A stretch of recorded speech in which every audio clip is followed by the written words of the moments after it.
Friends, आज हम start करेंगे स्ट्रेंथ ऑफ मटेरियल या स्ट्रक्चर मैकेनिक्स बोल टेक्निक बोलते हैं उसका सेकंड पार्ट, जिसके अंदर हम देखेंगे स्ट्रेस एंड स्ट्रेन। हिंदी में बोलते हैं प्रतिबल और विकृति। और ये वीडियो हमने हिंदी और इंग्लिश दोनों में बनाया है, जिससे कि आपको मतलब बेनिफिट्स होगा दोनों ही प्रकार के बच्चों को।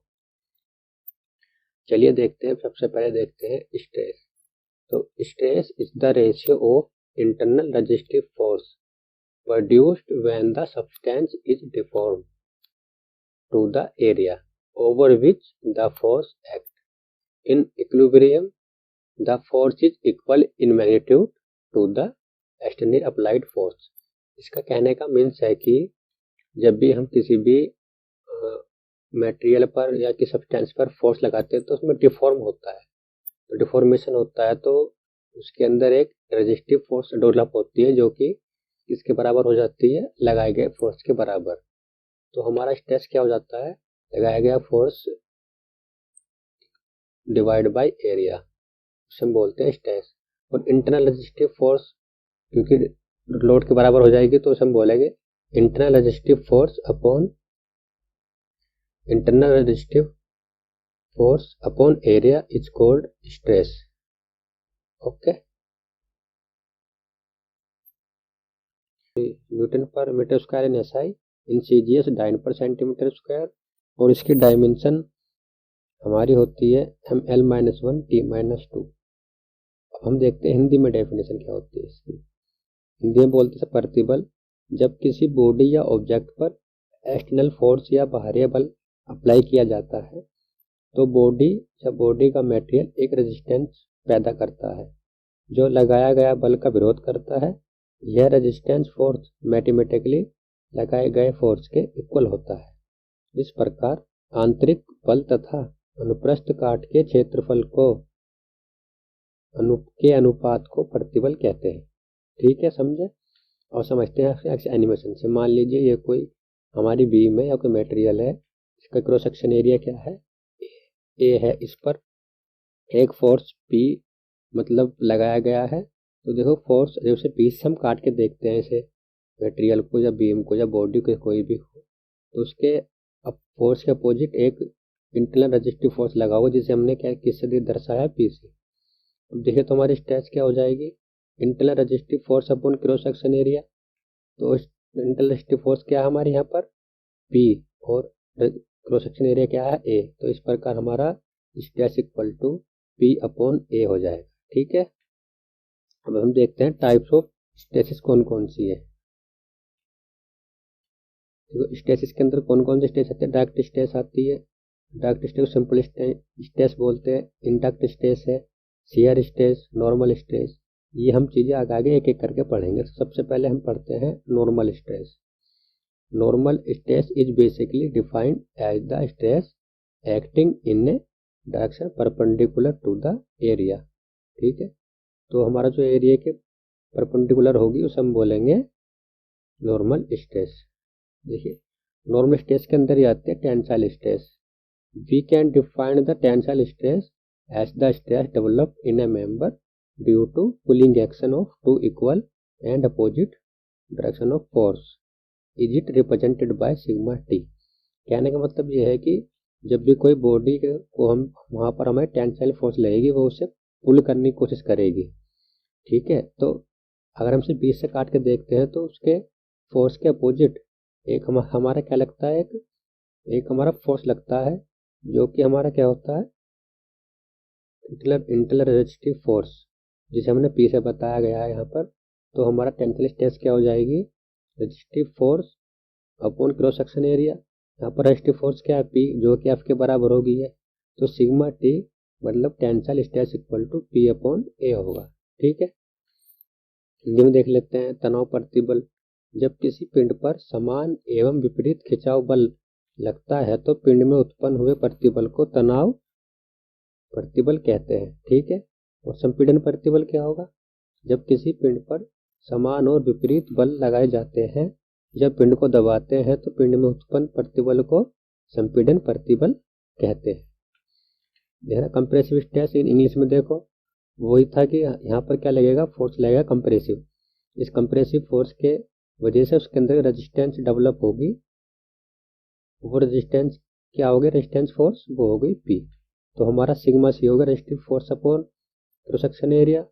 सिग्मा सी क्या होगा हमारा, कंप्रेसिव स्ट्रेस। तो ये हमारा हो जाएगा पी अपॉन ए। ठीक है, चलिए आगे चलते हैं, शेयर स्ट्रेस देखते हैं। There are two equal and opposite force acting tangentially across the resisting action. तो शेयर फोर्स के अंदर क्या होता है, देखो दो अपोजिट फोर्स लगेगी, वो से क्या करेंगे, शेयर करने की कोशिश करेगी। इसमें उस फिगर में देखिए कि जो हमारी रिविट है, इस रिविट पर दो फोर्स पी अपोजिट डायरेक्शन में कार्य कर रहे हैं और उनकी लाइन ऑफ एक्शन भी क्या है, अलग अलग है। ठीक है, तो इस कारण वो उस पर एक शेयर स्ट्रेस प्रोड्यूस होगी इसके अंदर, रिविट के अंदर। ठीक है, यहाँ पर लीजिए, one force is acting on the top of the plate left direction and other जो है वो हमारे राइट डायरेक्शन में क्या कर रही है, अप्लाई है। तो इस वजह से इसके अंदर जो क्या होगा, इसके अंदर शेयर स्ट्रेस प्रोड्यूस होगी। दिस टाइप ऑफ लोडिंग को क्या कहेंगे हम, शेयर स्ट्रेस, शेयर लोडिंग। और इसके अंदर डेवलप होगा मटेरियल के थ्रू जो रेजिस्टेंस डेवलप होगी उसे हम बोलेंगे शेयर स्ट्रेस। शेयर स्ट्रेस हमारी सिंगल शेयर भी होती है और डबल शेयर भी होती है, आप फिगर में देख सकते हैं। अगला हम देखते हैं कि कर्तन प्रतिबल बोलते हैं इसे हिंदी में। तो इसके अंदर क्या है, जब किसी पिंड पर कर्तन भार कार्य करता है तो उसमें उत्पन्न प्रतिबल को कर्तन प्रतिबल या स्पर्श प्रतिबल कहते हैं, जैसा कि आप चित्र में देखेंगे यहाँ पर। ठीक है, और कर्तन प्रतिबल को हम अपरूपण प्रतिबल भी बोलते हैं। ठीक है, समझ गए सब। अब चलते हैं आगे, torsional stress. Torsional stress is the one special type of stress in the member when one end of member will be secured. यहाँ देखिए, वन एंड मेंबर सिक्योर का मतलब एक एंड हमारा फिक्स होगा। ठीक है, और दूसरा एंड को हमारे एक फोर्स लगाएंगे उस पर, जो कि उसे ट्विस्ट करने की कोशिश करेगी। ठीक है, तो जो ट्विस्ट करने की कोशिश करेगा फोर्स, उसके अपोजिट एक उसके अंदर मेटेरियल प्रॉपर्टी के कारण एक स्ट्रेस डेवलप होगी जिसे हम बोलेंगे टॉर्जनल स्ट्रेस। ठीक है, समझ गए। बेंडिंग स्ट्रेस तो आप समझते हैं, बेंडिंग क्या है, let we have one beam which one end is fix and other is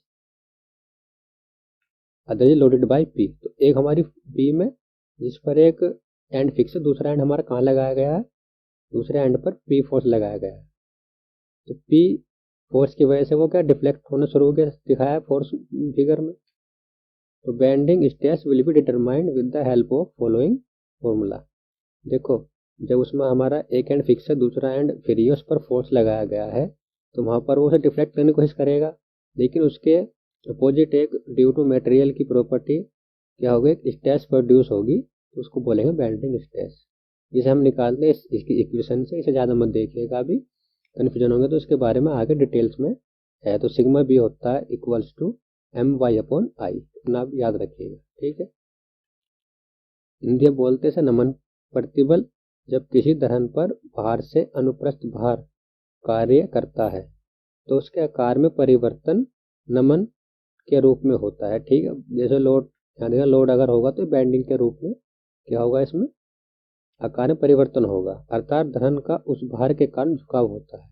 इस दशा में विरूपण के विरुद्ध हेतु पदार्थ के अंदर उत्पन्न प्रतिबल को हम क्या बोलते हैं, बेंडिंग स्ट्रेस या नमन प्रतिबल बोलते हैं। ठीक है, अगला हम देखते हैं स्ट्रेन।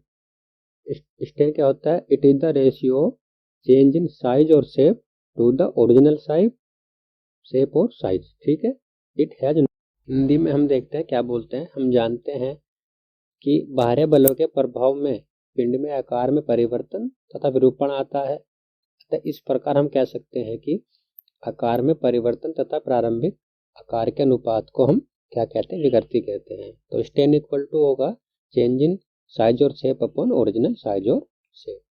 टाइप्स ऑफ स्ट्रेन देखते हैं क्या है। टाइप्स ऑफ स्ट्रेन के अंदर पहली स्ट्रेन है लीनियर स्ट्रेन।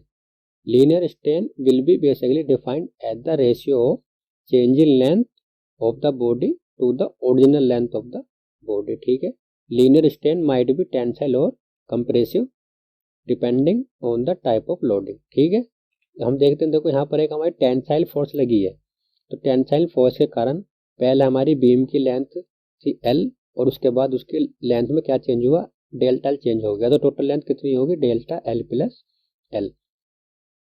तो हमारी इस बार क्या होगा, change in length of original length होगा।